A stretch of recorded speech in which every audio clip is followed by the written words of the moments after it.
Our next case is out of Florida. This is where a teenage boy is accused of stabbing a teenage girl, stabbing her to death in a brutal attack back in May. Now, he recently made a very bizarre video court appearance. This happened last week. Plus, there is new video evidence in the case that's being released. Aiden Fucci appeared confused and is seen muttering to himself on camera during a video link court appearance on Wednesday, September 1st. Fucci is being held in the Duval County Jail. That's in Jacksonville, Florida. He was taken into a holding room at the jail for a pre-trial court hearing last Wednesday, and that's when he started acting kind of erratically. He was rocking back and forth in his chair. He looked around in a way that some have described in a paranoid manner. WJX-TV reports, quote, at one point he can be heard talking about demons, saying, "Please don't let the demons take my soul. The demons are going to take my soul away." Then he asks, "What's going on? And why am I here? I just want to talk to my mom and my dad. What's going on? What's going on?"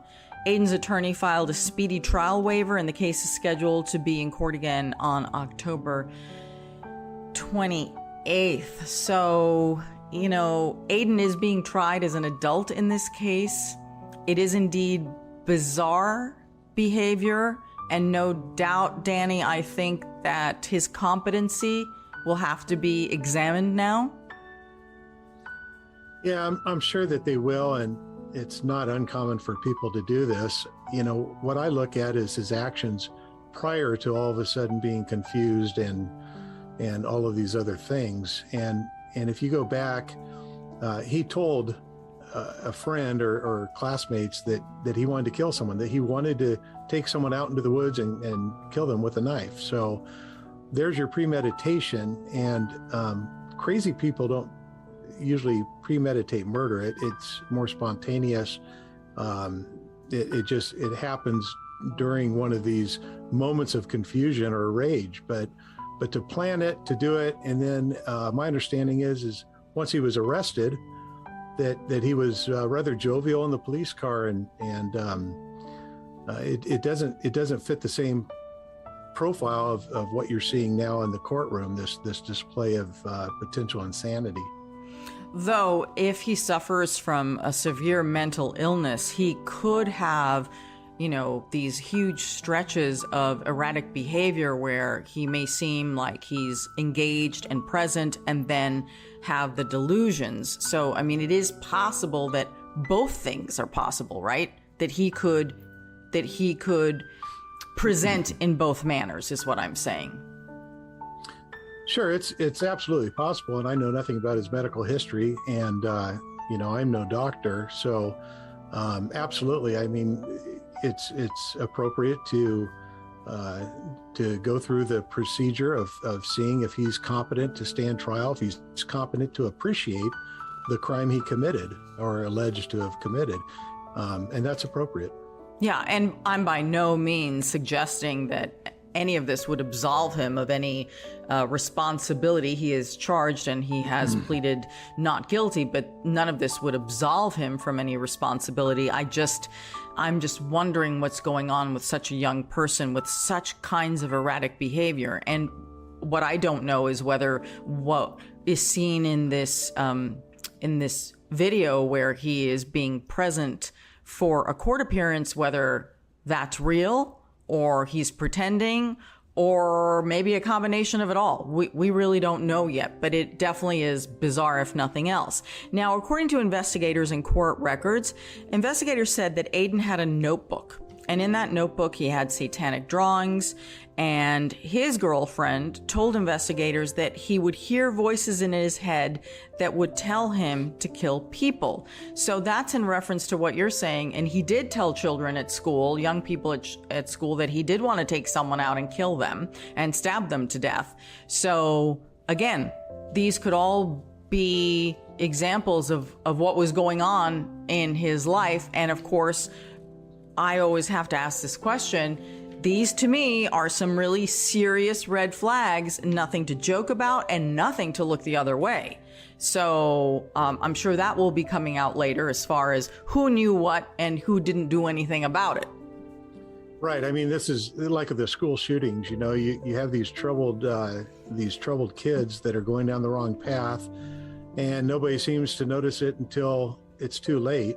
But you do have some significant problems here. And when you mentioned the satanic drawings in the notebook, you know, the first thing I think of is Richard Ramirez. And, you know, the Night Stalker case, I was a young deputy sheriff when all of that was going on. And I'm very familiar with the case. And the fact that you can be crazy and do things that, you know, the general population would view as insane doesn't mean that you can't appreciate your crime, that you don't have the ability to appreciate the wrongness of the crimes you're committing.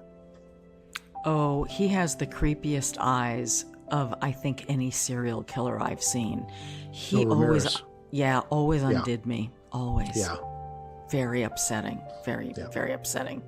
You know, I can handle a lot of crime, but when it comes to covering serial killers, that's when I kind of come a little undone. Yeah. Yeah. Oof. Yeah. Okay, back to this case.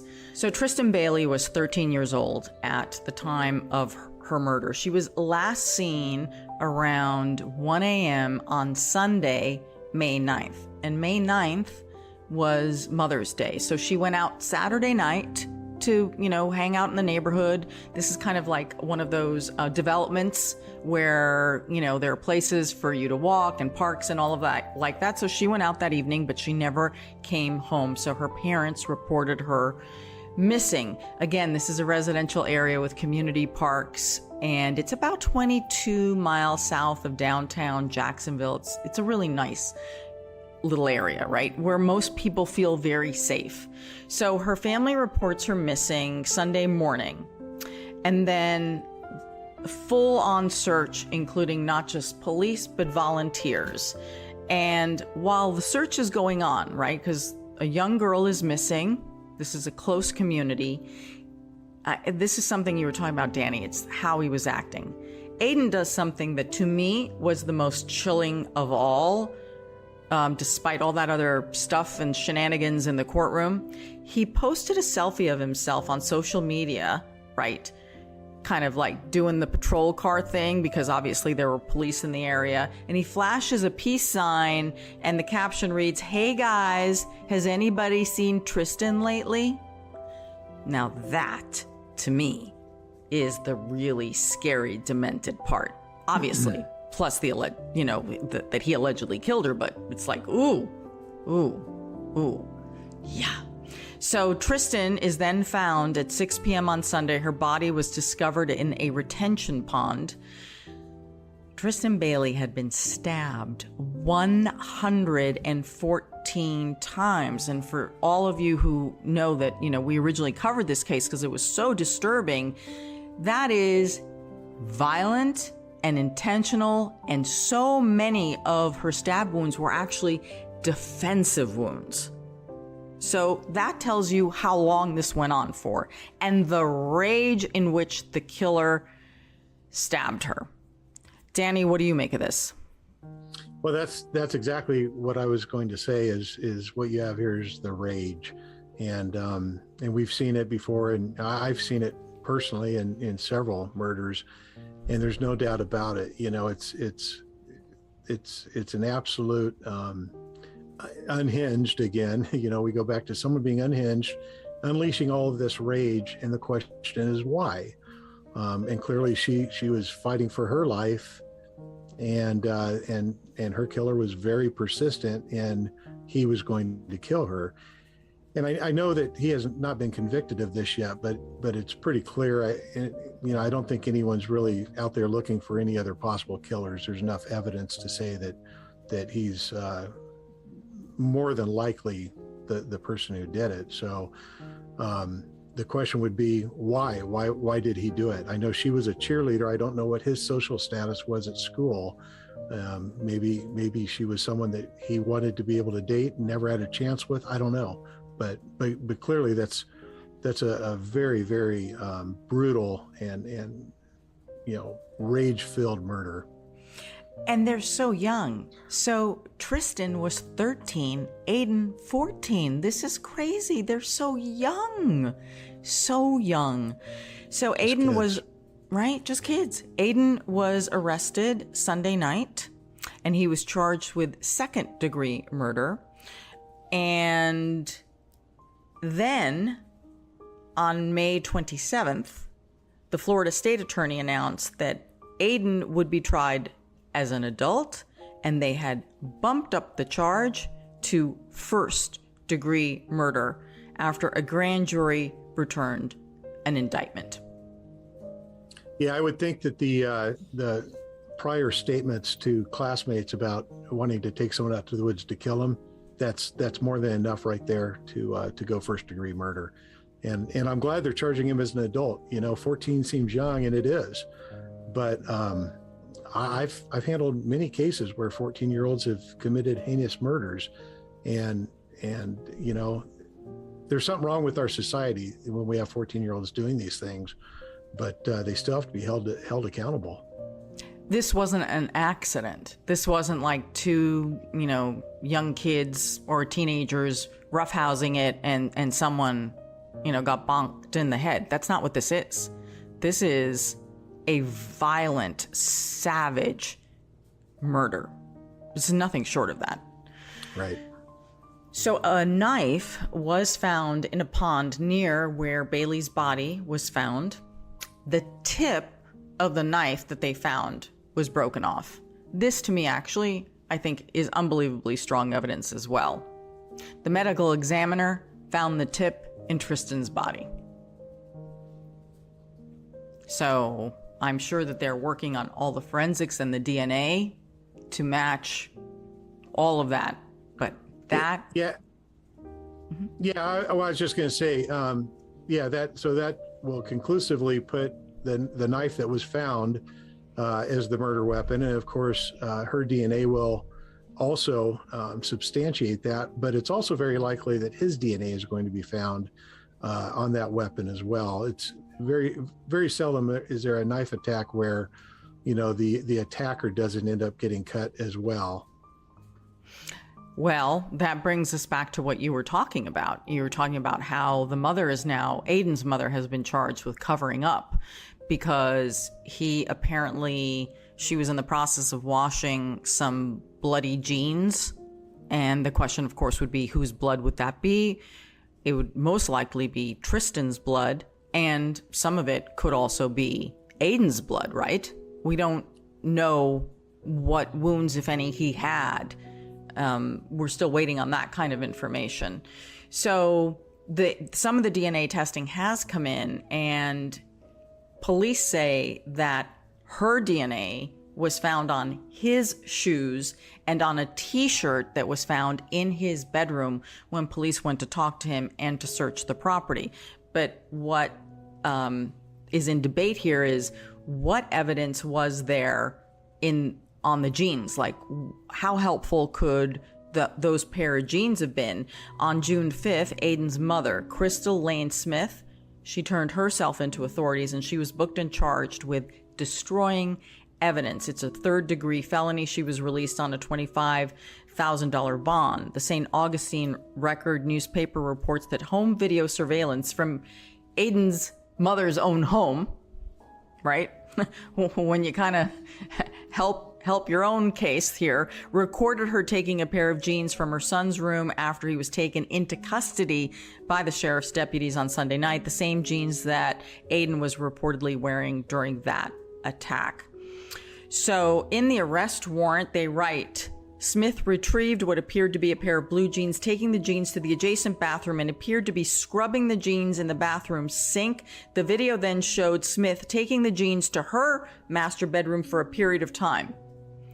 So that would be surveillance cameras inside the house. Yeah, and I was going to say, Anna, that brilliant police work there. That's one of those things that could be overlooked. With a case like this, you wouldn't necessarily immediately think that, the video surveillance in the home after the murder would be beneficial, but clearly it can be, and in this case it has been. So yeah, good for them. Great investigation. And then police records also state that the bathroom sink tested positive for the presence of blood. We don't have more detail on whose blood it was or anything like that, but I'm sure that's still coming. So I think you've got his writings, his sick desires to kill someone that he verbalized to friends. Then you have her DNA on his sneakers. You have the bloody jeans. You have her DNA on his t-shirt. You have the home surveillance video. You have him acting weird. You have the mother charged for covering up for the son. It's quite a case that they're building.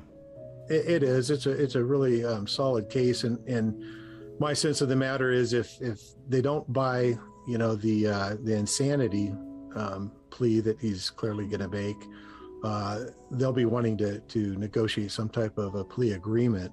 And in a case like this, I really hope the state does not allow that. They need to prosecute this person and prosecute him to the fullest extent.